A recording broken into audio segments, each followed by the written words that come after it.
Hey there, welcome to Escaping Moral Adventure. In today's episode, we will go through some specific examples of moral adventure with you. But before we do that, we do have a few housekeeping items to cover with you. Yeah, in our first example, I was talking about interacting with people, and I said that my interactions are transactional transactions, I think. So I think that's like meta transactional. I don't know what it means. But what I was trying to say is my interactions with people are very transactional instead of deep. So that was item 1. And item 2, Fallon threw me off by talking about me being too old for using Facebook in college. And so I ended up coming up with a MySpace reference, and I said Dave was definitely my friend. So the only thing I'm going to say about that is I meant to say Tom was definitely my friend, and I won't say more about it. I'll leave it as an inside joke for anybody that knows MySpace. Sounds good. And then I just wanted to clarify, I was talking about the book called The Common Rule, and I could not remember the number of habits, and it is actually 8 habits. So 4 weekly habits and 4 daily habits. I will say I said it was between 7 and 14, so I think I guess you are correct. Okay, great. So with that, on to the episode.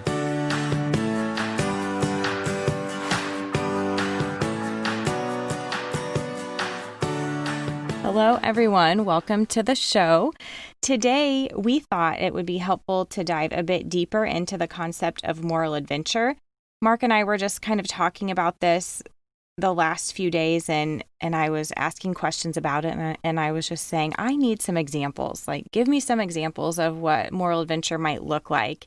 And so we were talking through some of those, and he was coming up with some examples, and I was as well. And so anyway, as we were doing that, we kind of thought, hey, this might be helpful to chat about and share with everyone else, just to kind of give you some more concrete examples of what it may look like if you are stuck in moral adventure. And so just as a refresher, I'm going to define what moral adventure is, and then we'll kind of get to the rest of the content. So it is the posing of questions, criticisms, difficulties, or rationalizations resulting in the avoidance of taking right action. So yeah, that's the definition of moral adventure. We thought we would give some very concrete examples of what it might look like to be stuck. So we'll do 2 examples. We're going to give the example. We're going to talk about why it's an example of moral adventure. And then we'll also try to give some ideas for how to get out of it. So 2 examples. The first one is related to helping other people. And the example we actually wrote down was that you don't even know someone that needs help. We were very specific about saying that this was the example because it's beyond just saying you don't help other people or won't help other people.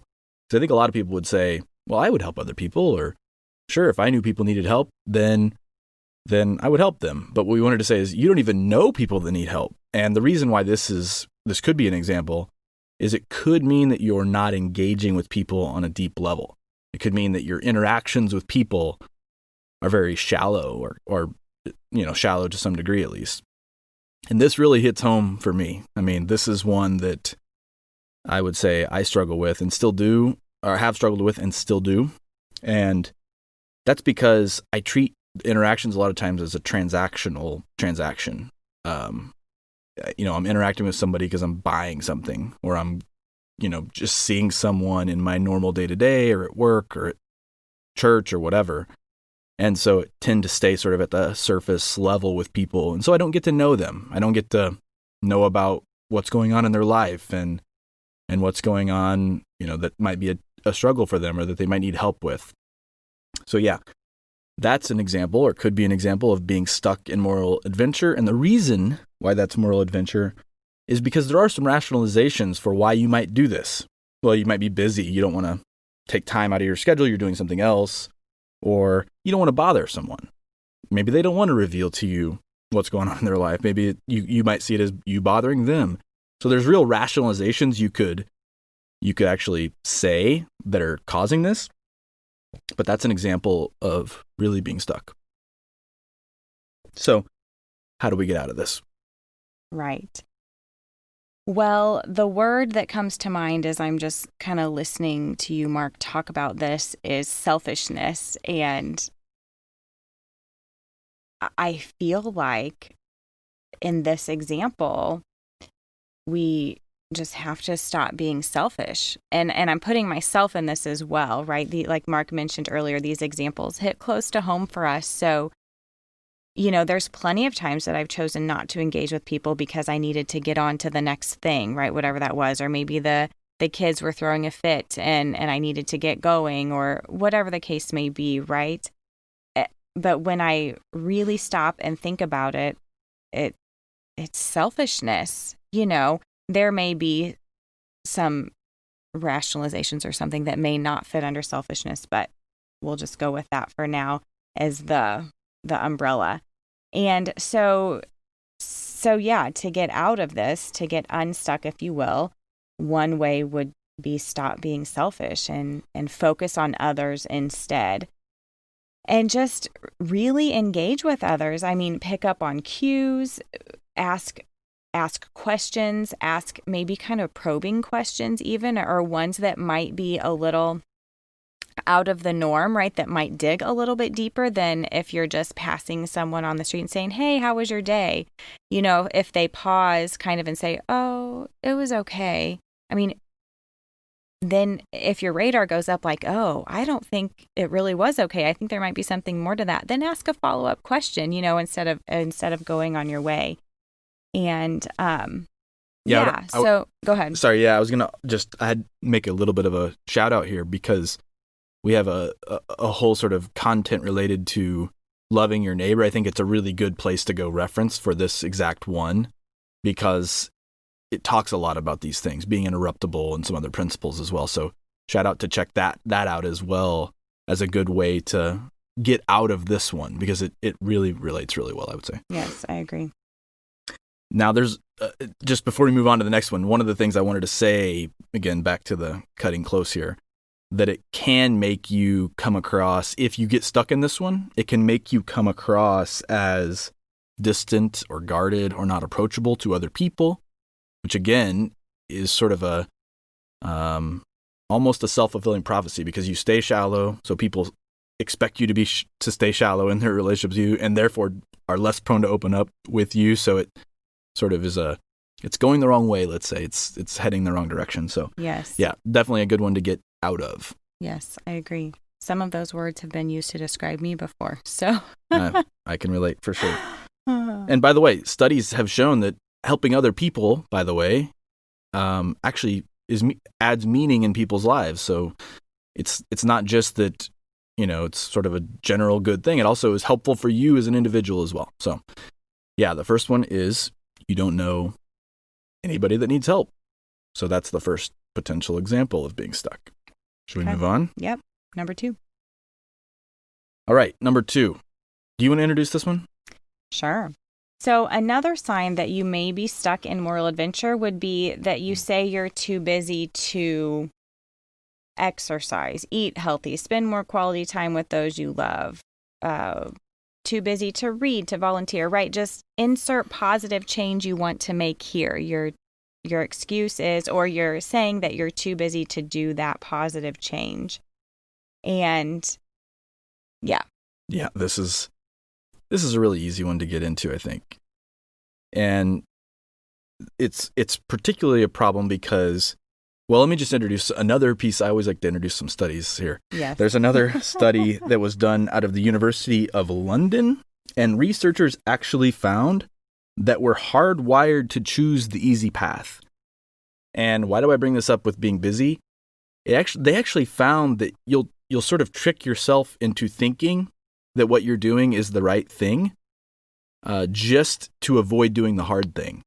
Okay. And so, for example, you can trick yourself into thinking you're busy or too busy to do something so that you won't do the hard thing. Now, the reason I say the hard thing is oftentimes these meaningful changes, if you want to get healthy or, like you said, read more or quality time, those are what I would call, not my concept, but what I would call a important but not urgent thing. So it's an important thing to do, but it's not urgent. And we typically fall into certainly things that are important and urgent. Those are, your kids are fighting and you got to go break up a fight, or, there's an emergency at work. Those are important and urgent. But there's also lots of things we fall into that are not important and also not urgent. So this is getting on your phone, checking Facebook, checking Twitter, checking whatever social media network here, sort of every moment that you have free, getting on your phone to play a game or, whatever. Sometimes it can even be things like feeling like and this is a tricky one, but feeling like you can't detach from like whatever your kids are doing right then. Like not being able to carve out space outside of just, busy time with your kids sort of all day, every day. Because, your kids are home all day, every day. So why wouldn't you be doing things with them? And so I think that's maybe another example of how you could think you're too busy to actually make these meaningful changes. Yeah. So how do we get out of this one? Well, that's a good question. I have some ideas. So one thing I think that would be helpful is to just take a day or two and log how you spend your time those days. And actually, be honest with yourself. If you spend 4 hours of your time binge watching a show on Netflix or scrolling through social media, write that down. It's going to be kind of hard, I think. If you do that for a couple of days, it will be difficult to go back and look at that because it will be convicting. I know when I've done that before with my time or with like if I've kept a food log or something and I go back over the next couple of days and look at it, it's just like, oh, I see something. I just have to hide my eyes. Like really, you ate that much junk or you spent that much time, doing whatever it may be on your phone or something like that. So do a time log, and for a couple days, honestly do a time log, and then go back and evaluate that. How much time are you spending just aimlessly, or how much time are you, I don't know if I want to say wasting, but where are the areas that you're spending time on things you don't really want to prioritize, if that makes sense? Yeah. Yeah. There's a quote, I don't even know where it's from, but there's a quote that I always liked, sort of like this, which was, it's called hustle while you wait. And it means like there's all these little gaps in time throughout your day, and we can fill them with like just sort of meaningless things, but you could also fill it with something meaningful. So if you had a little gap, maybe that's a great time for prayer or reading, even if it's small amounts, or it's a very specific time where you'll say, you know what, I'm going to go spend some quality time with my wife or my husband or my kids. Like take those gaps, and instead of filling those gaps with sort of, again, back to the unimportant and not urgent things, fill them with some important and not urgent things. And I think that's a really good way to do it too. Yeah, that actually reminds me, when I was in college, I would fill little gaps with studying. If I got to a class early, I would study material or go through flashcards or something like that. Yeah. Yeah, and I think that's interesting. Yeah, and I think it's hard because for me personally, especially you bring up the school thing, so I'll just make an aside here. You'd go from class to class. I wanted a break. I wanted like a mind break, like get out of that class. I got 10 minutes. I just want to get on Facebook or something and decompress. Facebook was not around when you were in college. Okay, whatever. MySpace. How about that? I think it was around a little bit. I don't maybe. know. It was coming. I think was you were graduating. There was definitely MySpace. Dave was definitely my friend back then. Who's Dave? Okay, see, you don't know MySpace. I had it. Okay, anyway. Yeah. Any other ideas for how to get out of this one? Well, so after doing that log, that you can't just stop there. You need to figure out how you're going to move forward. So it would be important to make a plan there. What are specific steps or actions that you can take to move you towards that change that you're wanting to make, right? Such as spending more time reading or spending more time exercising, or if you want to begin going to church or to a Bible study or reading, I think I already said reading, but whatever the case may be, what's the plan? What are specific steps? Don't just say, oh, I'm going to start exercising. Yeah. When are you going to do it? What days are you going to do it? What exercise program are you going to use? Or are you, going to make one up yourself? How's that going to work? The other thing, Mark, that I think you mentioned when we were talking about this was to aim low, which sounds opposite of what you should do, but I love it. Do you want to talk more about that? Or yeah. So basically, and it ties to the making a plan side, the making a plan thing too, which is basically just say, you've got these meaningful changes you want to make in your life. They're difficult, they're going to require some change. What's the smallest possible thing you can do in your day to move you toward that? And if you do this aim low concept, it means just make the smallest one today or tomorrow. It could be something simple. So if you're, back to your example, I'm watching 4 hours of Netflix every day, or maybe it's an hour. It doesn't matter what it is. You're watching an hour a day. Let's just say, instead of making your plan be, I'm going to cut out it completely and replace that with reading, just do 10 minutes.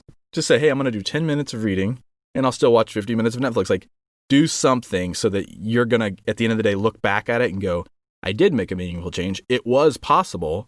And you can feel good about the change that you made. So aim low is a way to not get, probably meet one of those failures. Right. Well, and I think when we are making new goals or striving to make a change, we want the change now, and we want it to be drastic. Yeah. And we kind of get ahead of ourselves, and the goal that we're trying to achieve, or the steps that we say we're going to take to achieve that goal, are unrealistic. They're too lofty.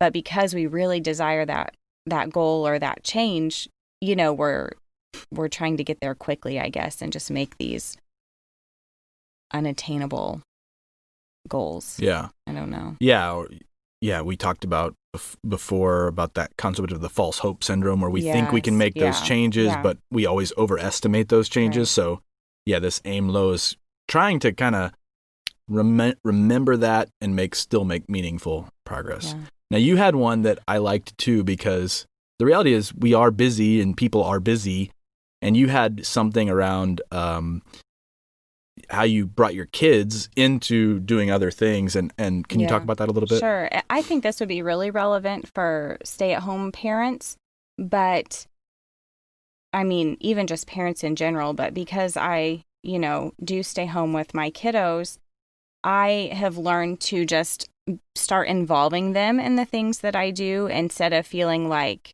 so let's take exercising, for example. And pre-children, I wanted my 30, 45 minutes to an hour or whatever it was to exercise and to get in this amazing workout, where I was sweating and just my heart was, pumping. And then post kiddos, it took a while, but I learned that, okay,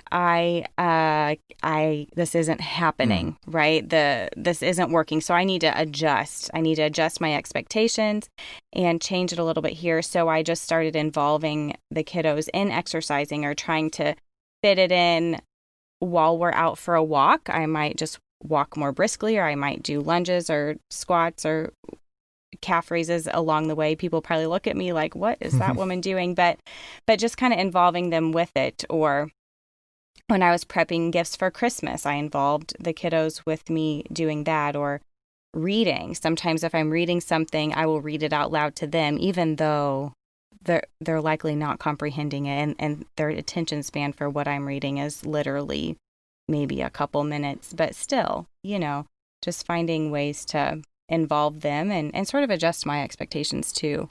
I'm picturing you doing calf raises and squats out in the neighborhood and all the neighbors, I'm sure. I do a little look around to see if anybody's watching, but I'm sure people see me. Oh, well. Okay, good. So I really like that one. Again, just picking one out, exercising. Clearly one of those important but not urgent things. but you can also bring your kids into it, make it fun. Yeah. You may not win any like awards from your routine that day, but definitely still getting the heart rate going. Okay, good. So those are the two examples. Yeah. But I do have one more thing. Okay. And this is a sort of a tweak to, I think it's a little bit of a tweak to the busy one. And I'm going to say maybe it doesn't resonate with you that you're too busy, but I do want to give one that's very similar, maybe even the same, which is you're sort of seeking pleasure. And what I mean by that is you're doing sort of the minimum throughout the day so that you can get to that fix of pleasure. We've hinted around at this with, hey, are you watching Netflix or playing video games or scrolling Twitter or Facebook?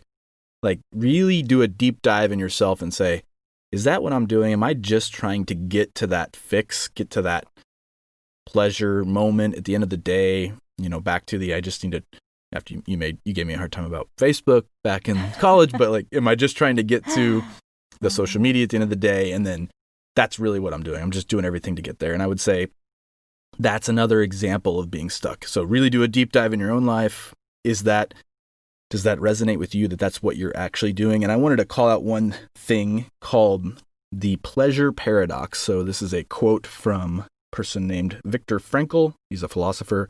In his book, Man's Search for Meaning, he says, happiness cannot be pursued, it must ensue. And it only does so as the unintended side effect of one's personal dedication to a cause greater than oneself, or as the byproduct of one's surrender to a person other than oneself. And the point of that is, when you seek pleasure, you actually never find it. If you seek happiness, you don't actually find it.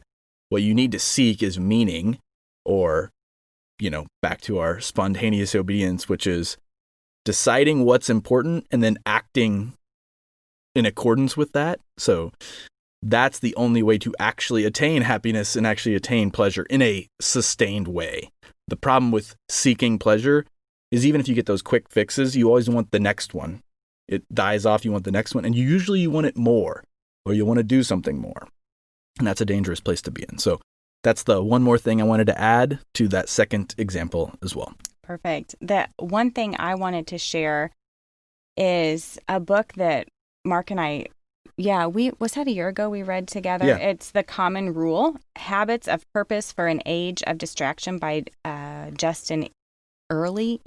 I don't know how to say his last name, but it's Earley, and we can put information in the notes about that. But that book was really good, just about making you think about where your time is going or the habits you engage in. And he had, was it 7, I think, habits, or was it 14? No. Just 7. It wasn't 14. I'd say it's closer to 7 than 14 if it's not 7. I can't remember the number, but there were daily and weekly habits or something like that. And it was a really good book.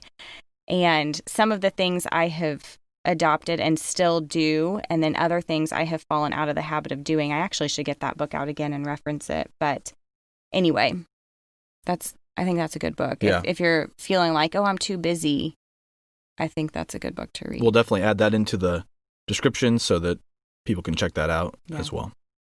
Okay. Anything you wanted to add before we close? Well, I want to end with a quote from you. Okay. Can I do that? Sure. Okay. So Mark wrote this in an article. Yeah, it'll publish the article sometime in the near future, let's say. But yeah. And I love it. It says, so I'll just read it for you. Every moment in our lives is an opportunity to take right action. Right action could mean making a drastic change, even though it is uncomfortable, or it could mean doubling down on the existing path and being willing to be misunderstood. But it is never change to avoid diligence and grit, or doubling down to avoid discomfort and instability. Okay. There you go. All right. Thanks for joining us. Yeah, thanks. And we'll see you next time. See ya.